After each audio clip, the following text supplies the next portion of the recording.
Now we have a cat figure where experts, health experts, are telling us, well, that's the urgency, and that's the way we're gonna deal with it. And what matters is public health, and we don't care so much about the rest of it. So the experts are empowering the state to act in a quite unexpected authoritarian fashion, telling you, no, you can't go out, you can't go out, you can go shopping, you can walk, but you can't be two, you have to respect distance.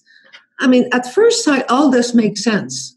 If you fall in an absolute respect for public health experts.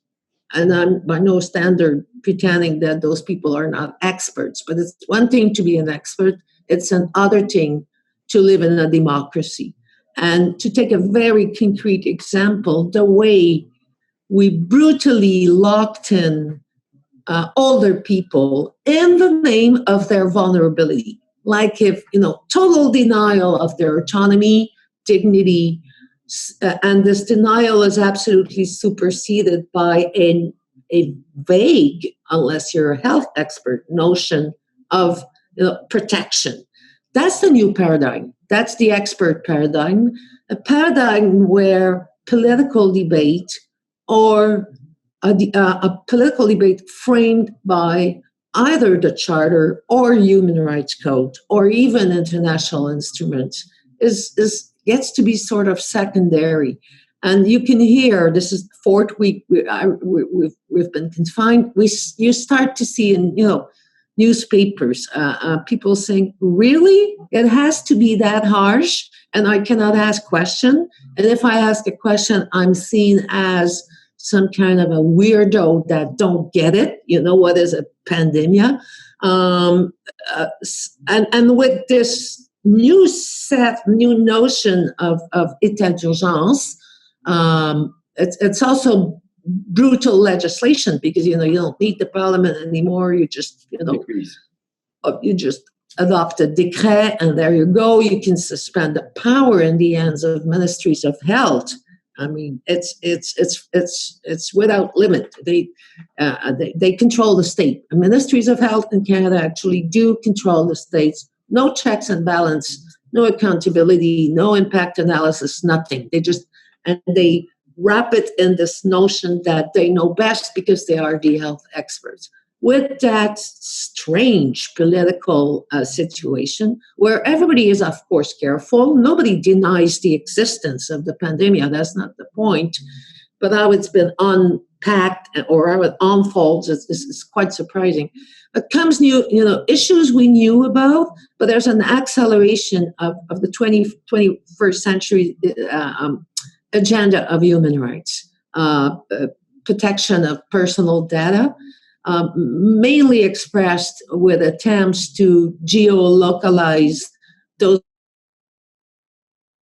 do with that. Because again, it's being presented as the best way to adapt population control to pandemia control. We have an issue of knowledge. There is a quite good network, civil society network in Canada that knows a lot about personal data protection, but now we have to connect it to the new mode of état d'urgence management. So that's to me a question that will stay. And in my bad days, I have this feeling that it's this, unfortunately, this pandemia context is kind of a road test for what democracy and respect of human rights will mean in the 21st century. There will always be this meta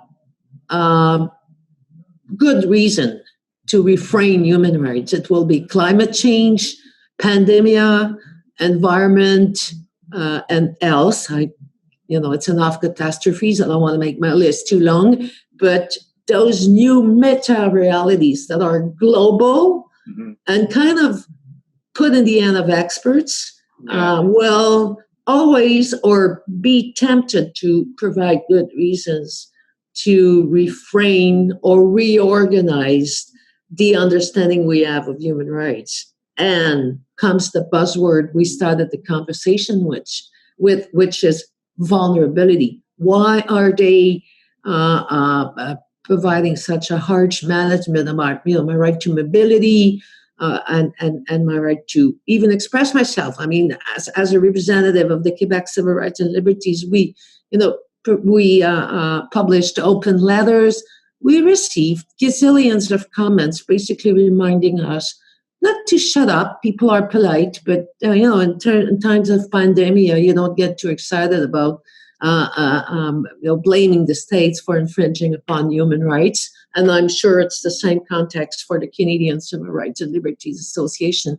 So there will be this new atmosphere that we have to get prepared to unpack before we just repack. What I mean is, you cannot, in such complex environments as this pandemia, or I'm thinking of what Australia just went through with the forest fires. They had that.